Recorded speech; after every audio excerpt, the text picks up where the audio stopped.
اللهم صل على سيدنا محمد وعلى آل سيدنا محمد وبارك وسلم عليه. ربي يسر ولا تعسر وتمم بالخير وبك نستعين يا فتاح يا فتاح يا فتاح. رب اشرح لي صدري ويسر لي أمري واحلل عقدة من لساني يفقهوا قولي.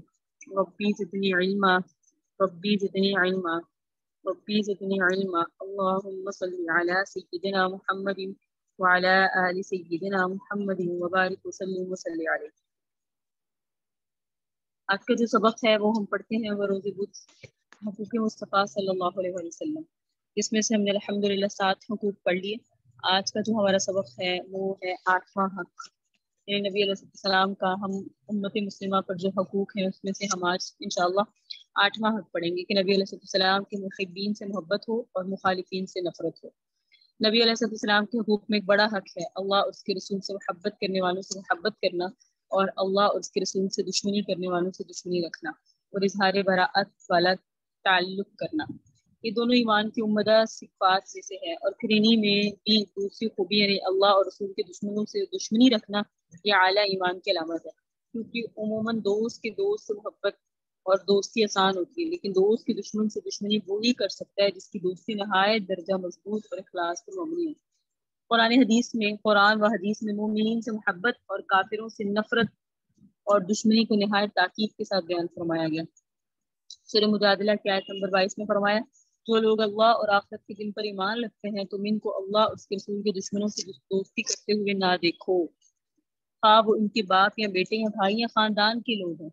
اور وہ لوگ جن کے دلوں میں اللہ نے ایمان نقش کر دیا اور اپنی روح سے ان کی مدد کی، انہیں وہ ایسے باغوں میں داخل فرمائے گا جن کی نیچے نہریں بہتی ہوں گی، جہاں وہ ہمیشہ رہیں گے. اللہ ان سے راضی ہو گیا اور وہ اللہ سے راضی ہو گئے. یہ اللہ کا گروہ ہے، یاد رکھو اللہ کا گروہ ہی فلاح پانے والا ہے. اولئک حزب اللہ الا ان حزب اللہ هم المفلحون. ایک دوسری جگہ ارشاد فرمایا سورہ مائدہ آیت نمبر 57 میں کہ مسلمانوں ان لوگوں کو دوست بناؤ جو تمہارے دین کو ہنسی کھیل بنائے، خواہ وہ ان میں سے ہوں جو ان سے پہلے کتاب دیے گئے ہیں یا کفار ہوں. اگر تم مومن ہو تو اللہ سے ڈرتے رہو. تو اللہ تعالیٰ اور ان کے رسول کی محبت کے بعد ضروری ہے کہ اللہ تعالیٰ کے دوستوں کے ساتھ محبت اور اس کے دشمنوں کے ساتھ نفرت کی جائے. اللہم انی اسألک حبک وحب من یحبک والعمل الذی یبلغنی حبک. یہ دعا ہم مانگتے ہیں، اللہ میں آپ کی محبت کا سوال کرتی ہوں اور ان کی محبت کا سوال کرتی ہوں جن سے آپ محبت کرتے ہیں. تو اللہ کے محبین سے محبت اور اللہ کے مخالفین سے نفرت. ایک عظیم و شان قاعدہ یہ ہے کہ اسلامی پاکیزہ عقیدے کو قبول کرنے والا ہر مسلمان اس عقیدے کے ماننے والوں سے دوستی اور نہ ماننے والوں سے عداوت قائم اور بحال رکھے. اور یہ شرعی فریضہ ہے کہ ہر صاحب توحید سے محبت کرے اور اس کے ساتھ دوستی کا رشتہ استوار رکھے. اسی طرح ہر شرک کرنے والے سے بغض رکھے اور اس کے ساتھ عداوت کی راہ پر قائم رہے. سیدنا ابراہیم خلیل اللہ اور ان کے پیروکاروں کا یہی اسوہ حسنہ ہمارے لیے بطور خاص قرآن میں بیان کیا گیا اور ہمیں ملت ابراہیمی کی پیروی کا حکم دیا گیا.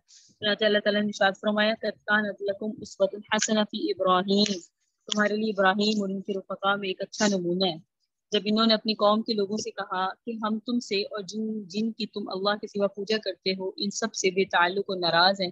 ہم تمہاری اس روش کا انکار کرتے ہیں جب تک کہ تم ایک اللہ وحدہ لا شریک لہ پر ایمان نہیں لے آتے. ہمارے اور تمہارے درمیان ہمیشہ کے لیے عداوت اور بغض قائم رہے گا. محمد رسول اللہ صلی اللہ علیہ وسلم کے دین کی بھی یہی تعلیم ہے. قرآن کریم میں ارشاد فرمایا ایمان والو یہودیوں کو اور نصارہ کو اپنا دوست نہ بناؤ. یہ ایک دوسرے کے دوست ہوتے ہیں یہ، اور جو کوئی تم میں انہیں دوست بنائے گا وہ بلا شبہ انہی میں سے ہوگا. بے شک اللہ تعالیٰ ظالم لوگوں کو ہدایت نہیں دیتا. تو یہ آیات مبارک بطور خاص اہل کتاب سے دوستی اور تعلق قائم کرنے کی حرمت پر ہے. ان سے دوستی نہ کرو کیونکہ اللہ کے دوست نہیں ہے یہ. تو جو اللہ کا دوست نہیں ہے وہ ہمارا دوست نہیں ہو سکتا. جو اللہ کا دوست ہے وہ چاہے ہمارا دوست نہیں ہے ہمیں اس سے دوستی کرنی ہے کیونکہ وہ اللہ کا دوست ہے. جو اللہ کے دشمن ہیں وہ ہمارے دوست نہیں ہو سکتے. اگر وہ ہمارے دوست بھی ہیں تو ہمیں اللہ کے لیے ان سے دوری اختیار کرنی ہے کیونکہ صحبت جو ہے نا وہ ہمیں شاید یہ اللہ کے دشمن ہیں اللہ کے دوست نہیں ہے تو یہ بھی ہمیں شاید ہمیں بھی ایسا کر دیں یا اپنی صحبت کا اثر چھوڑیں یا ان کو چھوڑ دیں. یاد رکھیں اثر لیا نہ کریں، اثر چھوڑا کریں. اور آپ کا اثر اتنا بہترین ہونا چاہیے کہ دوسرا آپ کی مجلس میں بیٹھ کے جب اٹھے کچھ سیکھ کے اٹھے. ہمارا کیا مسئلہ ہے، ہم گناہ کا اثر جلدی قبول کرتے ہیں. ہم اپنا اثر چھوڑ بھی تو سکتے ہیں تو اللہ تعالیٰ سے دعا کرنی چاہیے کہ اللہ ہمیں با اثر بنائے، کہ ہم لوگوں کے لیے مشعل راہ بنے، اور لوگ ہمیں دیکھ کر ہم سے کوئی نیک عمل سیکھے۔ اس کا نتیجہ یہ ہوگا کہ وہ ہمارے لیے راحت بن جائے گا۔ تو دین اور عقیدے کا تعلق اس قدر مستحکم اور مضبوط ہے کہ اس نے تمام اہل ایمان کو قوت اور بھائی چارے کی انتہائی پاکیزہ رشتے سے منسلک کر دیا۔ خواہ حسب نسب، قوم، وطن، ذات، برادری، زمان، مکان میں کتنی دوری ہو، لیکن جب لا الہ الا اللہ مشترک ہے، جب تمہارا عقیدہ مشترک ہے، تو تم دور نہیں ہو، تم قریب ہو۔ لیکن اگر تم سگے باپ بیٹا ہو لیکن تمہارا عقیدہ ایک نہیں ہے، تو تم پاس نہیں ہو، دور ہو۔ ایمان کے ساتھ ہی تعلق ہے، ایمان کے ساتھ ہی رشتے ہیں۔ کوئی ایمان والا نہیں تو وہ آپ کا اپنا بھی ہے، تو وہ آپ کا اپنا نہیں، اور کوئی ایمان والا ہے وہ آپ سے دور بھی ہے، تو وہ اپنا ہے۔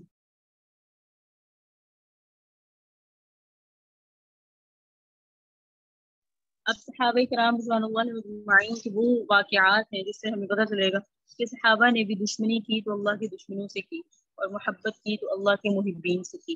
اس کے واقعات دیکھنے سب سے پہلے سر فہرست سیدنا ابو بکر صدیق کے سامنے ایک دفعہ ان کے بیٹے عبد الرحمن نے عرض کیا کہ ایک جنگ کے موقع پر ابا جان آپ بالکل میری تلوار کے نیچے تھے، اگر میں ذرا سے بھی وار کرتا تو آپ کی گردن جدا ہو جاتی، لیکن مجھے آپ کی محبت آڑے آ گئی۔ سیدنا ابو بکر صدیق فوراً بولے الیکنک لو اہدفت لی لم انصرف عنک، اگر میرا ہدف تم بنتے تو میں تم سے اعراض نہ کرتا، بیٹے اگر تم میری تلوار کے نیچے آتے تو میں ایک لمحہ بھی توقف نہ کرتا، کیونکہ اس وقت میں لڑ رہا تو میرے سامنے اللہ کے دشمن تھے، چاہے وہ میرے اپنے سگے رشتے دار ہوں۔ تو باپ کو اپنے بیٹے سے محبت ہوتی ہے، جبکہ بیٹے کو باپ کی نسبت کم محبت ہوتی ہے، لیکن یہاں یہ معاملہ بالکل برعکس تھا۔ بیٹا کہہ رہا ہے کہ میں نے باپ سمجھ کے چھوڑ دیا، جبکہ باپ نبی کریم صلی اللہ علیہ وآلہ وسلم کی ذات کو ترجیح دیتے ہوئے کہہ رہے ہیں کہ بیٹا تم میری تلوار کے نیچے آ جاتے تو ہرگز نہ چھوڑتا۔ اس سے اندازہ ہوتا ہے کہ ایمان ان کے قلوب میں کس قدر راسخ ہو چکا تھا، کہ جس کے سامنے ہر رشتہ بعد میں تھا اور اسلام اور پیغمبر اسلام پہلے تھے۔ ابو قحافہ سیدنا ابو بکر صدیق کے والد محترم ہیں، جو اس وقت تک اسلام نہیں لائے تھے۔ انہوں نے نبی علیہ السلام کے بارے میں نازیبا کلمات کہے تو ان کے بیٹے سیدنا ابو بکر صدیق رضی اللہ تعالیٰ عنہ نے انہیں ایک ایسا تھپڑ مارا کہ وہ اپنے منہ کے بل گر گئے۔ پھر وہ نبی علیہ السلام کی خدمت میں حاضر ہوئے اور اس کا ذکر آقا علیہ السلام سے کیا۔ آقا علیہ السلام نے فرمایا کیا تم نے ایسا کیا ہے؟ آئندہ ایسا مت کرنا۔ سیدنا ابو بکر صدیق نے عرض کیا اس ذات کی قسم جس نے آپ کو حق کے ساتھ مبعوث فرمایا، اگر تلوار میرے قریب ہوتی تو میں اسے اس وقت قتل کر دیتا۔ سیدنا صدیق اکبر قبول اسلام سے پہلے اپنے والد کے فرما بردار تھے اور ادب کرنے والے تھے، لیکن دل میں ذات پیغمبر کی عصمت کس قدر زیادہ ہے کہ جیسے ہی باپ کی زبان سے کوئی ہلکا جملہ نکلا تو برداشت نہ کر سکے، اور باپ جیسی بڑی نسبت کو بھی ایک طرف کرتے ہوئے تھپڑ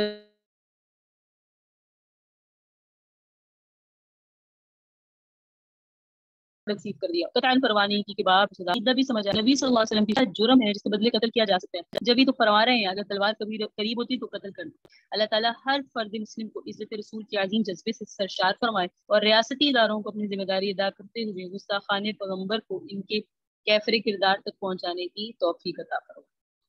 تو یہ واقعات ہے سیدنا صدیق اکبر کے۔ آگے حضرت ابو عبیدہ بن جراح رضی اللہ تعالیٰ عنہ کے والد غزوہ احد میں کفار کے ساتھ مسلمانوں کے مقابلے کے لیے آئے تو میدان جہاد میں وہ حضرت ابو عبیدہ کے سامنے آئے تو حضرت ابو عبیدہ کی اللہ اور اس کے رسول کی محبت اس نسبی رشتے پر غالب آئی اور آپ نے ایک ہی بار میں اپنے کافر باپ کا سر قلم کر دیا۔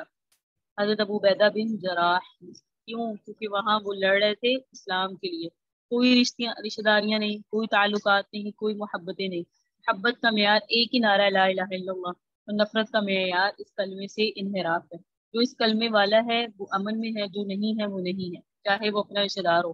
کیسا ایمان کا جذبہ ہے! اسی لیے قرآن نے فرمایا ہے اذا قیل لهم آمنوا کما، جب ان سے کہا جاتا ہے ایمان لاؤ تو یعنی ایمان لانا ہے تو صحابہ کرام رضوان اللہ علیہم اجمعین جیسا ایمان لاؤ۔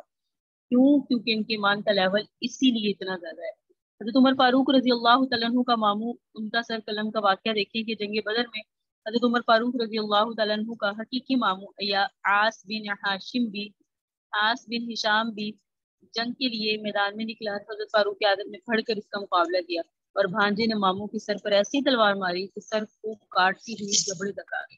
کیوں ماری؟ کیونکہ دین اسلام کے لیے لڑائی تھی۔ حضرت مصعب بن عمیر اور آپ رضی اللہ تعالیٰ عنہ نے اللہ تعالیٰ اس کے حبیب صلی اللہ علیہ وسلم کی خاطر غزوہ بدر میں اپنے بھائی عبید بن عمیر کو قتل کیا۔ حضرت علی اور حمزہ رضی اللہ تعالیٰ عنہ، حضرت علی شیر خدا اور حضرت حمزہ نے بدر کے دن عقبہ، شیبہ، ولید کو قتل کیا، یہ سب واقعات اس بات پر عینی شاہد ہے کہ حضرات صحابہ کرام کے دلوں میں عظمت رسالت کا بلند ترین مقام تھا، کیونکہ یہ سب اس وقت تک ممکن نہیں ہے جب تک رحمت دو عالم صلی اللہ علیہ وآلہ وسلم کل مخلوق سے زیادہ عزیز تر نہ ہو جائے۔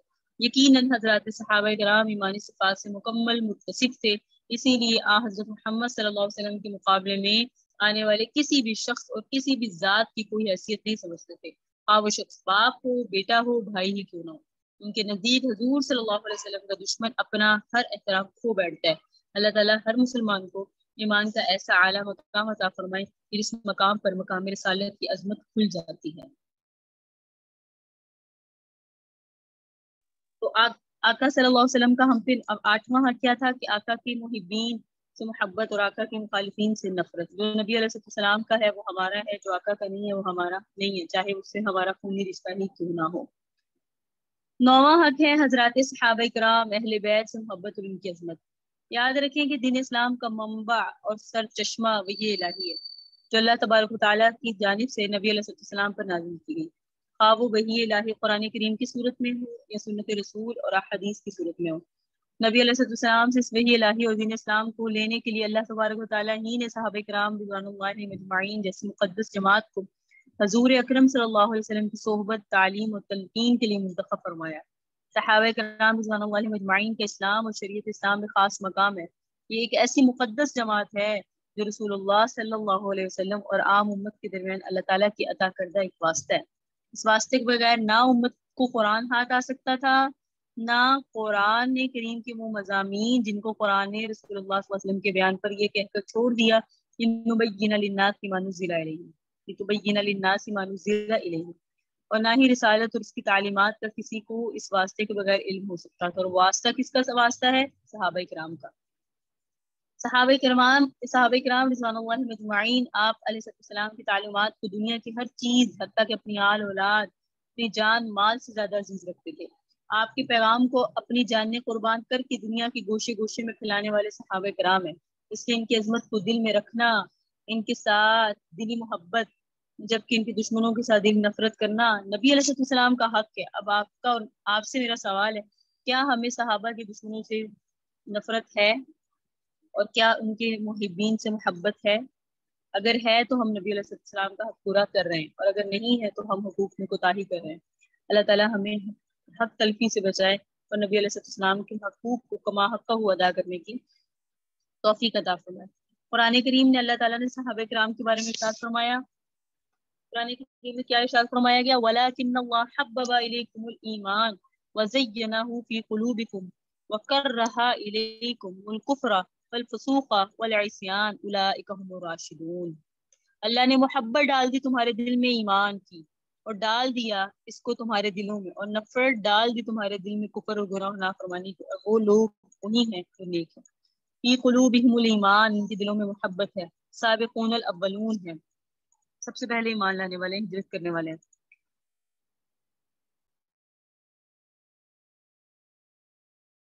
جگہ ارشاد فرمایا سورہ فتح میں، رضی اللہ عن المؤمنین، اللہ ایسے مومنین سے راضی ہوا جنہوں نے آپ سے بہتر رضوان کی۔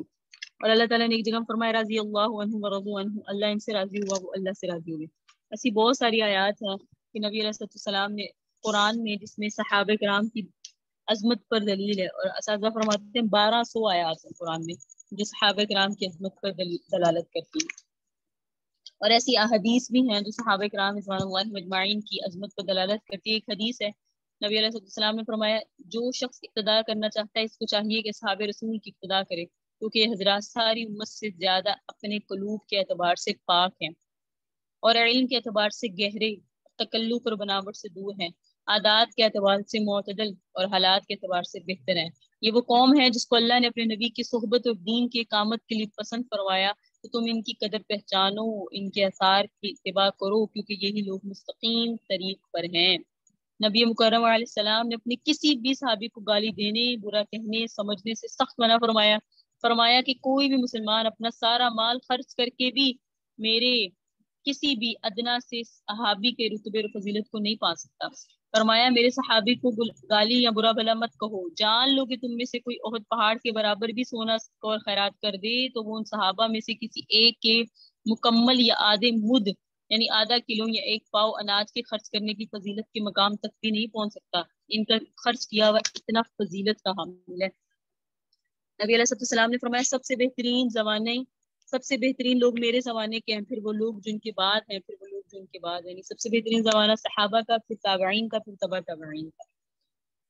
تو نبی علیہ السلام نے بہت ساری احادیث بیان فرمائی جس میں صحابہ کرام کی فضیلت ہے۔ ایک روایت ہے، راوی بیان کرتے ہیں کہ آقا یعنی نبی علیہ السلام نے اپنا سر مبارک آسمان کی طرف اٹھایا، اور آپ اکثر اپنا سر مبارک آسمان کی طرف اٹھایا کرتے تھے۔ آپ علیہ السلام نے فرمایا ستارے آسمان کی حفاظت کا باعث ہیں۔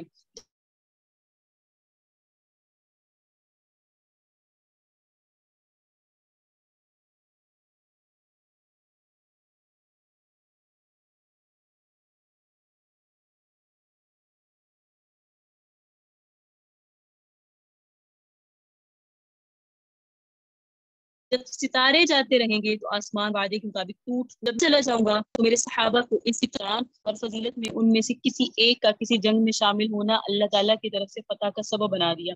صرف یہی نہیں بلکہ جس نے ان میں سے کسی کی صحبت اختیار کی یعنی تابعی بھی جنگ میں شامل ہونا اللہ کی طرف سے فتح کا سبب بنا دیا گیا۔ اسی طرح تابعی کی صحبت اختیار کی جس نے تبع تابعی، اس کو بھی فتح کا سبب بنا دیا گیا۔ اللہ کے حبیب کے صحابہ تو کامیاب ہیں ہی، اتنا درجہ ہے کہ جس نے صحابی کو دیکھا ہے اس کو بھی فتح کا سبب بنا دیا، جس نے صحابی کے دیکھے ہوئے کو دیکھا ہے یعنی تبع تابعی، اس کو بھی فضیلت کا حامل بنا دیا، یعنی 3 قرون کے لوگ۔ اللہ اکبر۔ حضرت ابو سعید خدری بیان کرتے ہیں نبی علیہ السلام نے فرمایا لوگوں پر ایسا وقت آئے گا کہ لوگوں کی جماعتیں جہاد کریں گی، ان سے کہا جائے گا کیا تم میں سے رسول اللہ کا کوئی صحابی بھی ہے؟ وہ کہیں گے ہاں، انہیں فتح ہوگی۔ پھر لوگوں پر ایک ایسا وقت آئے گا لوگوں کی جماعتیں جہاد کریں گی، تو ان سے پوچھا جائے گا کیا تم میں کوئی ایسا ہے جس نے رسول اللہ کے صحابے کی صحبت اختیار کی گئی ہو؟ وہ کہیں گے ہاں، تو انہیں فتح حاصل ہوگی۔ پھر لوگوں پر ایسا وقت آئے گا کہ لوگوں کی جماعتیں جہاد کریں گی، ان سے پوچھا جائے گا کیا تم میں کوئی تبع تابعی ہے یعنی جس نے صحابی کے دیکھے ہوئے کو دیکھا؟ تو وہ کہیں گے ہاں، تو انہیں بھی فتح نصیب ہوگی۔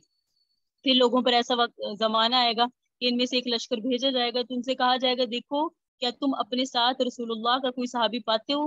ایک صحابی مل جائے گا تو انہیں فتح نصیب ہوگی۔ پھر دوسرا لشکر بھیجا جائے گا، ان سے کہا جائے گا کیا تم میں ایسا شخص ہے جس نے رسول اللہ کے صحابہ کو دیکھا ہو؟ انہیں فتح حاصل ہوگی۔ پھر تیسرا لشکر بھیجا جائے گا، کہا جائے گا کیا تم میں کوئی ایسا ہے جس نے نبی کے صحابہ کو دیکھا ہو؟ پھر چوتھا لشکر ہوگا، کہا جائے گا کیا تم میں سے کسی ایسے شخص کو دیکھتے ہو جس نے نبی کے صحابہ کو دیکھنے والے شخص کو دیکھا ہے؟ ایسا شخص مل جائے گا تو انہیں بھی فتح نصیب ہوگی۔ اتنی فضیلت اللہ نے دیکھے ہوئوں کو، جنہوں نے صحابہ کرام کے دیکھا اور ان صحابہ کرام کو دیکھے ہوئوں کو دیکھا، ان کے لیے بھی فتح کا اعلان فرمایا۔ اور اہل سنت والجماعت کے اس پر اجماع ہے کہ ہر شخص پر واجب ہے کہ وہ تمام صحابہ کرام کو پاک صاف سمجھے، ان کے لیے عدالت ثابت کرے کہ عادل ہیں، ان پر اعتراض کرنے سے بچے، ان کی تعریف کرے، اس لیے کہ اللہ سبحانہ و تعالیٰ نے اپنی کتاب عزیز کی متعدد آیات میں ان کی مدح ثنا کی۔ اس کے علاوہ اگر اللہ اور اس کے رسول سے صحابہ کرام رضوان اللہ علیہم اجمعین کی فضیلت میں کوئی بات منقول نہ ہوتی تب بھی ان کی عدالت پر یقینی اور پاکیزگی کا اعتقاد رکھنا چاہیے۔ اس بات پر ایمان رکھنا ضروری ہے کہ وہ نبی کے بعد ساری امت کے افضل ترین افراد ہیں، اس لیے کہ ان کے تمام حالات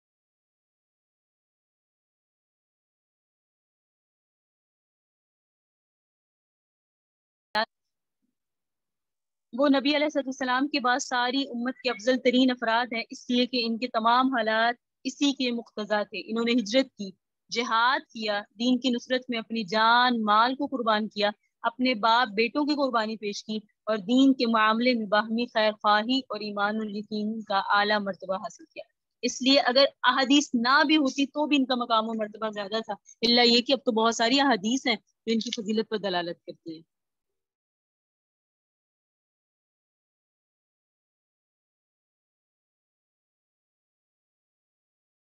حضرت ابو سعید خدری رضی اللہ تعالیٰ عنہ سے روایت ہے کہ نبی علیہ السلام نے فرمایا آگاہ ہو جاؤ، میرا جامہ دان جن سے میں آرام پاتا ہوں میرے اہل بیت ہیں اور میری جماعت انصار ہیں، ان کے بروں کو معاف کر دو، ان کے نیکوکاروں سے اچھائی کو قبول کرو۔ حضور نبی علیہ السلام نے فرمایا بے شک میں تم میں 2 نائب چھوڑ کے جا رہا ہوں، ایک اللہ کی کتاب جو کہ آسمان اور زمین کے درمیان پھیلی ہوئی رسی کی طرح ہے، اور دوسرا میری اطرت یعنی میرے اہل بیت، اور یہ کہ دونوں اس وقت تک ہرگز جدا نہیں ہوں گے جب تک کہ میرے پاس حوض کوثر پر نہیں پہنچ جائیں۔ صحابہ کا ذکر ہو رہا تھا، ساتھ میں آیا تھا تابعی، یہ اللہ کے حبیب علیہ السلام کے گھرانے کا ذکر، اطرت کا ذکر۔ اس کی فضیلت سے بھی انکار نہیں ہے، بہت فضیلت ہے۔ فرمایا حضرت علی رضی اللہ تعالیٰ عنہ نے کہ نبی علیہ السلام کی بارگاہ میں حاضر ہوئے، آقا علیہ السلام نے چادر بچھائی جس پر نبی علیہ السلام بھی تھے، حضرت علی تھے، حضرت فاطمہ تھی، حضرت حسن تھے، حضرت حسین تھے۔ پھر آپ نے اس چادر کے کنارے پکڑے اور ان پر ڈال کر اس میں گرہ لگا دیا، پھر فرمایا اے اللہ ان سے تو راضی ہو جا جس طرح میں ان سے راضی ہو گیا، اے اللہ ان سے راضی ہو جا۔ یہ نبی علیہ السلام کی اطرت، آقا علیہ السلام کی فیملی، آقا علیہ السلام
بسم اللہ الرحمن الرحیم۔ تو یہاں آپ کے سامنے وہ حدیث بیان کر رہی تھی کہ بروز محشر ایک شخص نبی علیہ السلام کے پاس حاضر خدمت ہوگا، حوض کوثر میں کہے گا یا رسول اللہ میں فلاں بن فلاں ہوں۔ بس نبی علیہ السلام نے فرمایا اس کا فلاں بن فلاں کہنا ثبوت کو پہنچے گا، اور رہا نسب تو تحقیق اس کی پہچان میں نے تمہیں کرا دی، لیکن تم میرے بعد احداث کرو گے اور الٹے پاؤں پھر جاؤ گے، یعنی بدعات اختیار کرو گے۔ ابو ہریرہ سے روایت ہے کہ نبی علیہ السلام نے فرمایا تم سے بہترین وہ ہیں جو میرے بعد میرے اہل کے لیے بہترین ہیں، یہ فائدہ اس کو ہوگا جو میرے گھر والوں کے لیے فائدہ مند رہا۔ حضرت ابو ہریرہ سے روایت ہے کہ نبی علیہ السلام روایت کرتے ہیں کہ آقا علیہ السلام نے فرمایا جسے یہ خوشی حاصل کرنا ہو کہ اس کے نامہ اعمال کا پورا پورا بدلہ دیا جائے، جب وہ ہم اہل بیت پر درود بھیجے تو اسے چاہیے یوں کہے اے اللہ تو درود بھیج حضرت محمد پر، آپ کے ازواج پر، امہات المؤمنین پر، آپ کی ذریت پر، آپ کے اہل بیت پر۔ ہر وہ درود شریف جس میں ازواج کا ذکر، آل کا ذکر، اولاد کا ذکر، اصحاب کا ذکر ہوتا ہے وہ قابل قبول ہے، اور حدیث میں یہ آتے ہیں قابل قبول تو ہر درود شریف ہے، اس کا اجر زیادہ ہے۔ حدیث میں آتا ہے کہ اس کے نامہ اعمال میں سے کوئی بھی عمل ضائع نہیں کیا جائے گا، پورا پورا بدلہ دیا جائے گا جو آقا کی آل پر، آقا کی اصحاب پر، آقا کی ازواج پر، آقا کی ذریت پر درود بھیجتا ہے۔ تو یہ تھا حق ان تمام احادیث اور آیات میں یہی نہیں کہ اصحاب رسول اور اہل بیت کی مدح ثنا اور ان کی رضوان الہی اور جنت کی بشارت دی گئی، بلکہ امت کو ان کے ادب اور احترام اور ان کی اقتدار کا حکم ہے، اقتداء کا۔ ان میں سے کسی کو برا کہنے کی سخت وعید اور ان کی محبت کو نبی علیہ السلام کی محبت اور ان سے بغض کو نبی علیہ السلام کا بغض قرار دیا گیا۔ 10واں حق دفاع رسول ہے، بہت زیادہ ہے۔ آپ کا ایک حق اور بڑا حق یہ ہے کہ اللہ تعالیٰ نے آپ کو جو صفات، کمالات، معجزات عطا فرمائے ان کے دفاع ویسے ہی ضروری سمجھا جائے جیسے نبی علیہ السلام کی حیات طیبہ میں آپ علیہ السلام کی ذات کا دفاع کرنا، دشمنوں سے حفاظت کرنا ضروری تھا۔ ان تمام عبادات میں بڑی عبادت سمجھا جاتا تھا۔ نبی علیہ السلام کی عظمتوں کا تقاضا بھی یہ ہے کہ جس ہستی کو ہادی اعظم اور رہبر عالم بنا کے بھیجا گیا ان کی عزت اور عظمت کی حفاظت کی جائے۔ ہر مومن کی ذمہ داری ہے کہ جس نبی نے امت کو جہنم سے بچانے کے لیے، جنت تک پہنچانے کے لیے ہماری درست رہنمائی کی، جنہوں نے ہماری ہدایت کے لیے رو رو کے اللہ سے دعائیں مانگی، ہماری خاطر قربانیاں دی، جس نبی کا کلمہ پڑھنے پر ہم زمانہ میں معتبر ٹھہرے، جن کی نسبت سے ہمیں عزتیں ملی، جن کی دعاؤں سے آج ہر نعمت کا ہم پر بقا ہے، جن کی آہوں اور سسکیوں کے سبب آنے والے عذابات ٹلے ہوئے ہیں، جن کی امت کے ساتھ محبت اور وفا کا احاطہ ناممکن ہے، جو وجہ کائنات ہے، جو رب کے محبوب اور کائنات کے ذرہ ذرہ کو محبوب ہے، جن کی عزت اللہ کی نگاہ میں کل کائنات سے زیادہ قیمتی ہے، جن کا مقام اللہ کی نگاہ میں تمام مخلوقات سے بلندتر ہے، جنہیں راحت پہنچانے کا اہتمام خود رب العالمین فرماتے ہیں، جن کی عزت کے دفاع کا وعدہ خود رب العالمین فرماتے ہیں، اس نبی کا حق انہیں فقط مان لینا ہی نہیں بلکہ ان کی عزت، حرمت، مقام، مرتبے کا دفاع بھی امت کی اہم ذمہ داری ہے۔ امتی کو چاہیے کہ سعادت سمجھتے ہوئے اس اہم فریضہ یا اہم ذمہ داری کو ادا کرے اور اس حق کی ادائیگی میں مال، جان، وقت، صلاحیت لگانی پڑے تو قطعاً گریز نہ کرے۔ نبی مکرم کا یہ حق اتنا اہم اور ضروری ہے کہ خود رب العالمین نے قرآن مجید میں اللہ کے حبیب علیہ السلام نے اپنے حبیب کی عزت اور حرمت کا دفاع اور تحفظ کا اہتمام کیا، اس اہم فریضے کی ادائیگی کی دعوت دی۔ حفاظت قرآن کا خدائی وعدہ ہے کہ جس حضور صلی اللہ علیہ وسلم کے دفاع کا وعدہ اللہ تعالیٰ نے کیا کہ ہم خود آپ کی حفاظت کا انتظام کریں گے، کیا فرمایا؟ اللہ یعصمک من الناس، لوگوں سے ہم آپ کو بچائیں گے۔ دوسری جگہ فرمایا انک فیناک المستہزئین، بے شک ان ہنسنے والوں کے مقابلے میں ہم آپ کی مدد کریں گے۔ تیسری جگہ فرمایا یا ایھا النبی حسبک اللہ، اللہ کے نبی، اے نبی آپ کے لیے اللہ کافی ہے۔ تو اللہ رب العزت نے ہر دور میں ان حفاظتی وعدے کا انتظام بھی کیا، کبھی بذریعہ قرآن اس وعدے کا وعدہ پورا کیا، کبھی ملائکہ عزت رسول کی حفاظت فرماتے تھے، ان سب سے زیادہ بذریعہ اہل ایمان اس کا انتظام کیا گیا۔ آقا علیہ السلام کا دفاع اللہ نے بھی کیا، اللہ نے پھر کروایا، کبھی فرشتوں سے کروایا، کبھی انسانوں سے کروایا۔ قرآن کریم میں نبی علیہ السلام کا دفاع کیسے ہوا؟ نبی اکرم صلی اللہ علیہ وسلم کے دشمنوں اور آپ کو رضا پہنچانے والوں کے لیے اصل فیصلہ دشمن کو ختم کرنا طے کیا گیا، لیکن یہ حکم اس وقت دیا گیا جب مسلمانوں کو اپنی ایک علیحدہ ریاست اور ایک خطہ ایسا مل گیا جہاں اسلامی قوانین کا نفاذ کر سکیں۔ مکی دور میں دشمنوں اور گستاخوں کو بذریعہ وحی بھی جواب دیا گیا، اور نبی علیہ السلام کا اعجاز یہ تھا، ورنہ انبیاء علیہ السلام نے کسی نبی پر الزام لگایا گیا، استہزاء کیا گیا تو خود نبی نے اپنی صفائی خود دی، لیکن آقا علیہ السلام پر جب الزام لگی تو صفائی اللہ نے خود دی۔ قرآن کریم میں بہت ساری آیات ہیں، سورہ قلم کی، سورہ یونس کی، سورہ لہب کی، سورہ اعراف کی، تو ان میں اہانت اور گستاخی کا ارتکاب کرنے والوں کی نشانیاں اور علامات بالترتیب گنوائی۔ ولید بن مغیرہ میں تمام اخلاقی رذائل و درجہ عتم موجود تھی۔ قرآن نے اس دریدہ ذہنی اور ہر ذرا سرائی کے جواب میں جو نبی علیہ السلام کی شان میں کرتا تھا، اس کی ماہیت اور حقیقت کو کھلے عام بیان فرمایا۔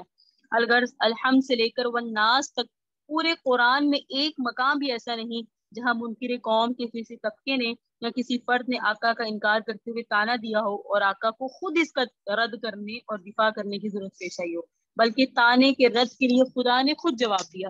یہ اللہ تعالیٰ کی عطا کردہ آپ کی شان محبوبیت کی فردیت کا اظہار ہے، کسی نبی کے ساتھ یہ مقام نہیں تھا جو آقا علیہ السلام کو حاصل ہوا۔ تو ہم نے کرنا ہے نبی علیہ السلام کی ذات کا دفاع۔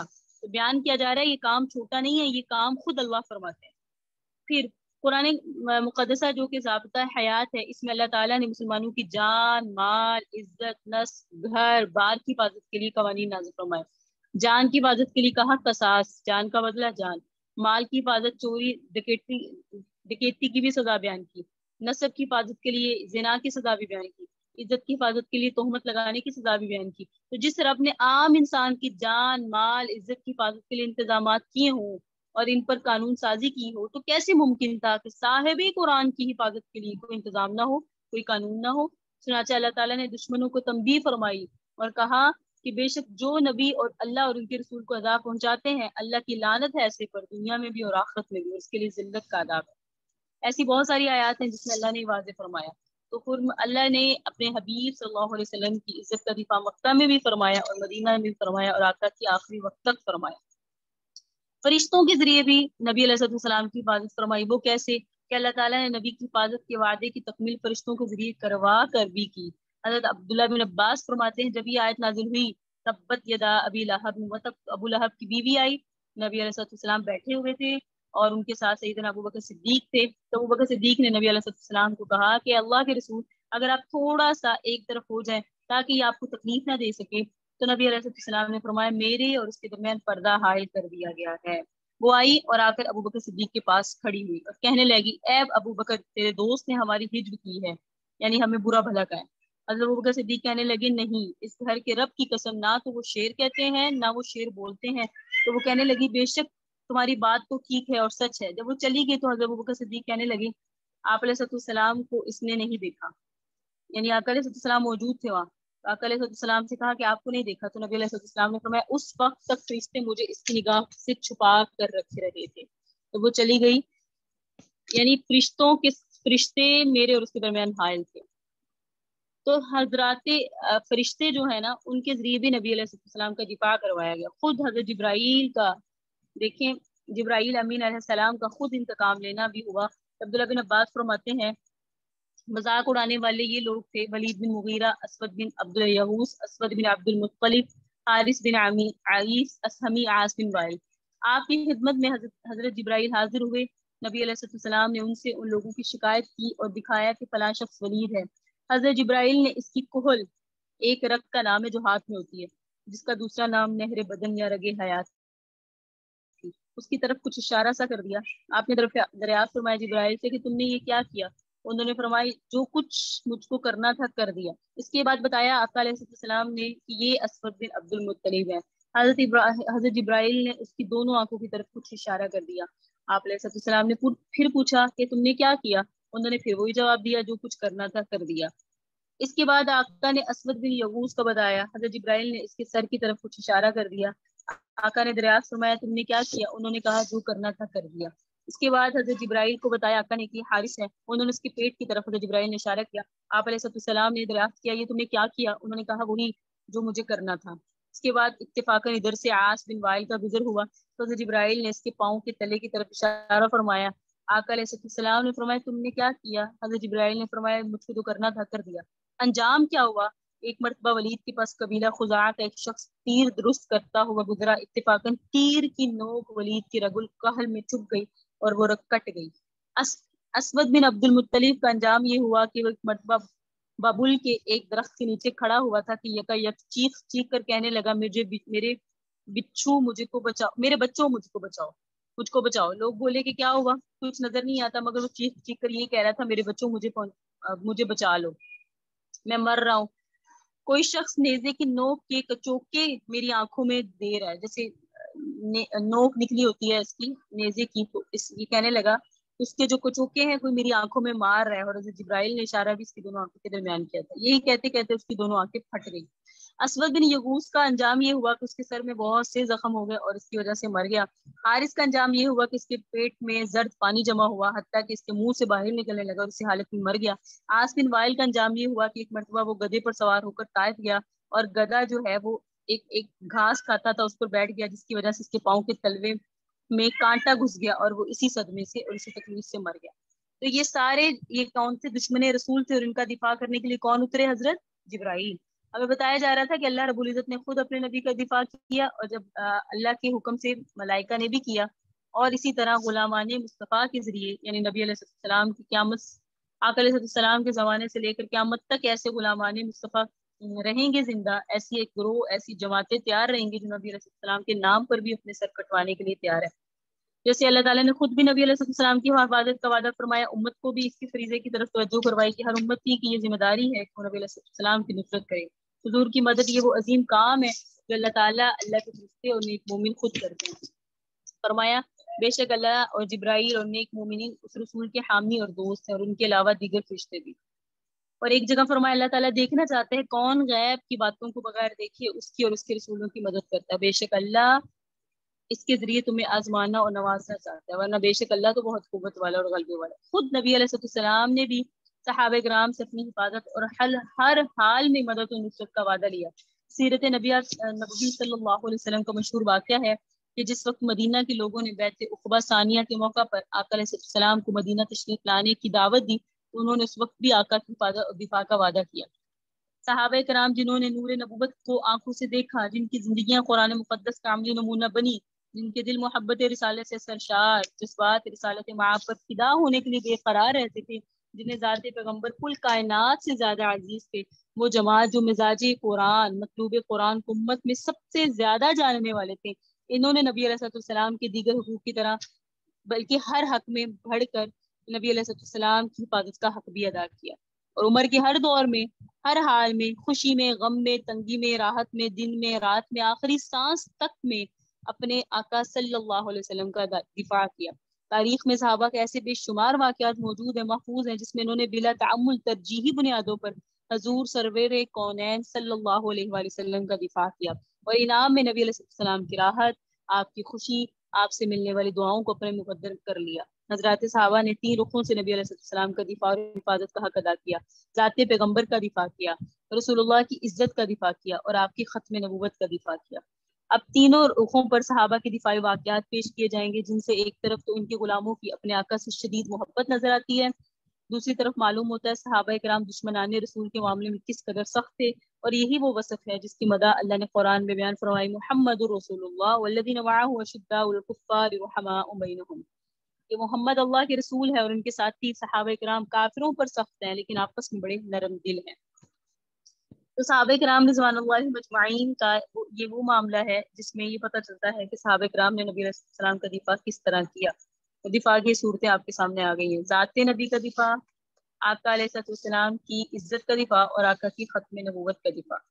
ذات رسول کا دفاع کیا ہے کہ اللہ نے افضل الانبیاء کی غلامی کے لیے ان افراد کا انتخاب کیا جو غیرت، وفاداری، بلند حوصلوں میں اعلیٰ مثال رکھتے تھے، جو نبی مکرم کی حفاظت کا فریضہ بخوبی انجام دے سکتے تھے۔ ہم دیکھتے ہیں مکی دور کے مصائب ہوں یا شعب ابی طالب کے فاقے، اہل طائف کے جور و ستم ہوں یا ہجرت کی راہ دشمنوں کا تعاقب، بدر واحد کا میدان ہوں یا خندق اور تبوک کی آزمائش، حضرات صحابہ کرام نے ہر حال میں ذات پیغمبر کو دشمنوں کی میلی آنکھ سے بچایا، آپ کی طرف اٹھنے والے ہر وار اور ہر اذا سے آپ کو بچایا۔ مثلا سعد بن معاذ کی خیرخواہی کا وہ واقعہ دیکھیے، سعد بن معاذ نے عرض کیا، اللہ کے نبی کیا آپ کے لیے ایک چھپر نہ بنا دے جس میں آپ تشریف رکھیں اور سواریاں آپ کے قریب تیار رہیں، پھر ہم دشمن سے جا کر مقابلہ کریں۔ پس اگر اللہ نے آپ کو عزت دی اور دشمنوں پر غلبہ عطا کیا تو یہ ہماری عین تمنا ہے، اور اگر خدا نہ خواستہ کوئی اور معاملہ ہوا تو آپ سواری پر سوار ہو کر ہماری قوم کے باقی ماندہ لوگوں سے جا ملے، قوم کے جو لوگ پیچھے رہ گئے، اے پیغمبر خدا ہم ان سے زیادہ آپ کے محب نہیں ہیں، ہمیں آپ سے زیادہ محبت ہے۔ اگر ان کو کسی وجہ سے اس میں یہ گمان ہوتا کہ آپ کو جنگ کا سامنا ہوگا تو ہرگز وہ پیچھے نہ رہتے، یعنی وہ جو پیچھے ہیں وہ بھی آپ سے ایسے ہی محبت کرتے ہیں جیسے ہم کرتے ہیں، شاید اللہ تعالیٰ ان کے ذریعے آپ کی حفاظت فرمائے اور نہایت اخلاص اور خیرخواہی سے آپ کے ساتھ جہاد وہ لوگ کرتے، اس لیے اگر کچھ ہو جائے تو آپ واپس ان کے پاس لے جائیں۔ نبی علیہ السلام نے سعد بن معاذ کی تعریف کی، ان کے حق میں دعائے خیر فرمائی، آپ کے لیے انہوں نے ایک چھپر بنایا، آپ اس میں رہے، اور یہ چھپر ایک ایسے بلند ٹیلا پر بنایا گیا جس پر کھڑے ہو کر تمام میدان کارزار نظر آتا تھا۔ حضرات صحابہ کرام پر آپ کی حفاظت کی فکر کس قدر غالب تھی، وہ آپ کی راحت، آرام اور عافیت کی کس قدر اور کس درجہ خواہش مند تھے کہ خود میدان میں آنا چاہتے لیکن نبی علیہ السلام کی حفاظت کے ساتھ ساتھ آقا کے آرام کا بھی انتظام کرتے تھے۔ ایسے حضرت عمیر بن نبی وقاص مہاجری کا واقعہ ہے کہ حضرت سعد بن نبی وقاص کے چھوٹے بھائی ہیں، یہ سعد بن وقاص فرماتے ہیں جب بدر کے دن لوگ جمع ہوئے تو میں نے بھائی عمیر کو دیکھا کہ ادھر ادھر چھپتا پھرتا ہے، میں نے کہا بھائی تجھے کیا ہوا؟ کیا کہا مجھ کو اندیشہ ہے کہ رسول اللہ مجھ کو دیکھ پائیں اور چھوٹا سمجھ کے واپس نہ کر دیں، مجھے جنگ میں جانا ہے اور لڑنا ہے، میں جانا چاہتا ہوں، شاید اللہ تعالیٰ مجھے شہادت نصیب فرما دے۔ سبحان اللہ، کیسی مائیں ہیں، بچوں کی بھی خواہش شہادت تھی۔ جب نبی علیہ السلام نے لشکر کا معائنہ فرمایا تھا تو عمیر بھی پیش کیے گئے، آپ نے چھوٹی عمر ہونے کی وجہ سے واپسی کا حکم دیا، حضرت عمیر یہ سن کر رو پڑے، نبی علیہ السلام نے ان کا ذوق شوق دے کر اجازت دے دی، جنگ میں شریک ہوئے، چھوٹے صحابی تھے، ننھے تھے لیکن جامع شہادت نوش فرمایا۔ اس وقت حضرت عمیر کی عمر اس وقت 16 سال تھی، سبحان اللہ۔ ایسی چھوٹی عمر میں نبی علیہ السلام کے ساتھ وفا کا یہ جذبہ حضرات صحابہ کرام کی ایمانی معمول اور تربیت کا اثر تھا، جس میں نام مصطفیٰ پر فدا ہونا ایمان کی تکمیل سمجھا جاتا تھا۔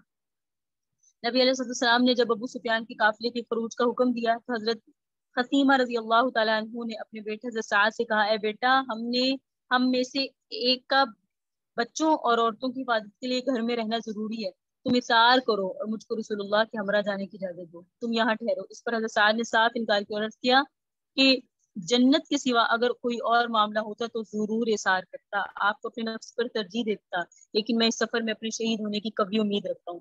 باپ اور بیٹے کے مابین قرہ اندازی ہوئی، قرہ میں حضرت سعد کے نام آیا، حضرت سعد، شادان و فرحان نبی علیہ السلام کی ہمراہ بدر کی طرف روانہ ہوئے۔ مارکہ بدر میں عمر بن عبد اور طعیمہ بن عدی کے ہاتھ سے حضرت سعد شہید ہو گئے۔ تو یہ وہ واقعات ہیں صحابہ کرام رضوان اللہ مجمعین کے جس میں پتہ چلتا ہے کہ انہوں نے ذات نبی کے دفاع کے لیے کیسی کیسی قربانیاں دی۔ ہمیں 3 چیزیں پڑھنی ہیں، ذات نبی کا دفاع، نبی علیہ السلام کی عزت کا دفاع، اور نبی علیہ السلام کی ختم نبوت کا دفاع۔